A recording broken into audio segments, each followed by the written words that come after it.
ડાયાબિટીસના દર્દીઓએ ફ્રૂટ્સ ખવાય કે નહીં અને ખવાય તો કયા ફ્રૂટ્સ ખવાય?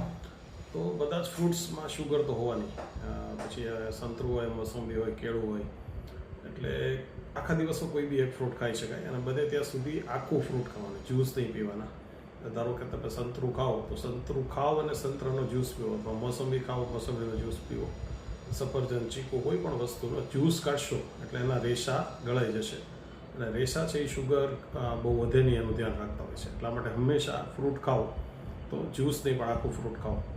તો કેટલા ખાવા? તો આપણી હથેળી જેનું માપ જે છે એટલું ફ્રૂટ ખાઈ શકાય. એક હથેળીમાં એક સફરજન રહે, અથવા એક મોસંબી રહે, અથવા એક સંતરું રહે, અથવા એક અથવા અડધું કેળું રહે, અથવા એક કે બે તરબૂચની સ્લાઇસ, અથવા એક કે બે પપૈયાની સ્લાઇસ, અથવા એક જમરૂખ. તો કોઈ પણ એક ફ્રૂટ જે હથેળીમાં સમાય એ સાઇઝનું જો તમે લેશો તો શુગર એટલું બધું વધે નહીં, એનું એ ધ્યાન રાખશે. ફ્રૂટ્સ ખૂબ જ સારા છે હેલ્થ માટે પણ, એટલે ડાયાબિટીસના દર્દીઓએ ફ્રૂટ ખવાય જ નહીં એ માન્યતા ખોટી છે. હવે મુખ્ય વાત ઉપર આવીએ કેરી.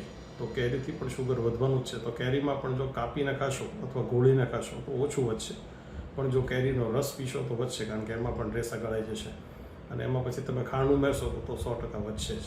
એટલે આખા દિવસમાં એક કેરી ખાવ ત્યાં સુધી બહુ વાંધો આવશે નહીં. એટલે ફ્રૂટ્સ માટે આટલી વસ્તુ ડાયાબિટીસ દર્દીઓ માટે જરૂરી છે. Thank you.